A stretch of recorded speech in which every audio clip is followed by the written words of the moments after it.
Drew here, and the latest episode of Only Murders in the Building, entitled Double Time. I think this was a really solid episode, primarily because it had equal elements of what the show needs to be at its best, which is the humor and the investigation of the mystery. I think sometimes this show has gone too far towards the mystery and not had enough humor, and sometimes it's focused more on the characters and the humor and kind of neglected the mystery. And I think the show is at its best when it includes both elements, because it's not as funny as some shows, and I don't think the mystery is going to dazzle anyone who watches shows like Mayor of Easttown, for example. But the fact that it is a good comedy and a good mystery combined, I think, is what has made it appeal to so many. But this episode, I've complained at times that there hasn't been enough humor or that it wasn't funny enough. This episode, I think the humor was back in full force, and it really made this an engaging episode. There were all the classic Oliver one-liners. Yes, but this should make everyone feel good. The pros are on it now. And by pros, you mean the people who missed everything the amateurs found? Splash 2, an Oliver Putnam production. Wow, that was mean. A great callback, but incredibly mean. But there was also a lot of really fun sight gags thanks to the inclusion of Saz, who is the stunt double for Charles when he was on the show Brazos. And they used this character in a rather cartoonish way for a lot of the episode, having her and Charles wear the same outfits, emphasizing how similar they look in various scenes where they're mirroring each other with their actions. But the funniest sight gag for me was when Oliver returns to the apartment and mistakes Saz for Charles, and mistakenly believes that Charles has just had too much plastic surgery. Charles, I need to camp. Okay. I don't know what work you've had done, but it's too much. But they also use the character of Saz to reinforce the reasons for a lot of Charles's insecurities. We find out that Saz was better at everything than him, that she stole his girlfriend while he was on the show Brazos, and that she was more popular with the crew, so he couldn't fire her after she did that. So all these elements kind of lend a little bit of understanding that perhaps Charles has this sense of inferiority because he has this belief that, there's this person who is better at everything than him and has taken from him someone. And this leads him to think that Jan is about to have an affair with Saz when apparently nothing of the kind was going on.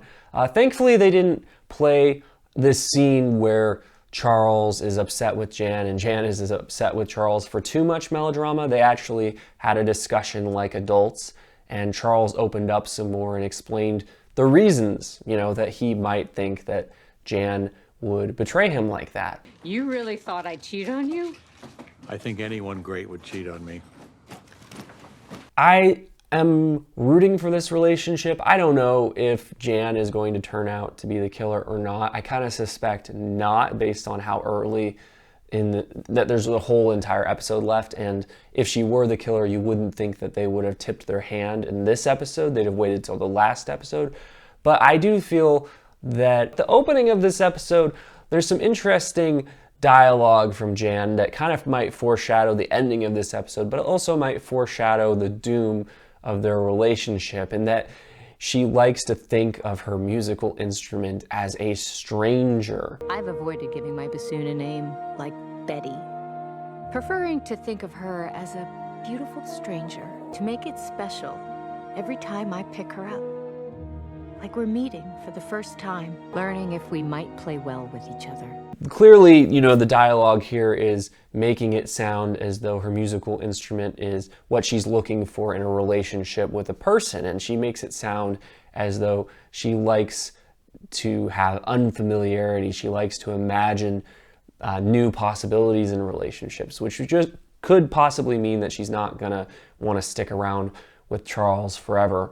But this show, it can be kind of cartoonish at times. I think that the Saz and Charles Dynamic this episode was a little cartoonish with all the sight gags, although they did give it some depth with scenes where Charles and Saz reminisced about the past, and where Saz even gives a big insight into Charles. 20 years I spent mirroring you, getting down your mannerisms. But one thing I could never get about you is how someone as wonderful as you could think so little of himself.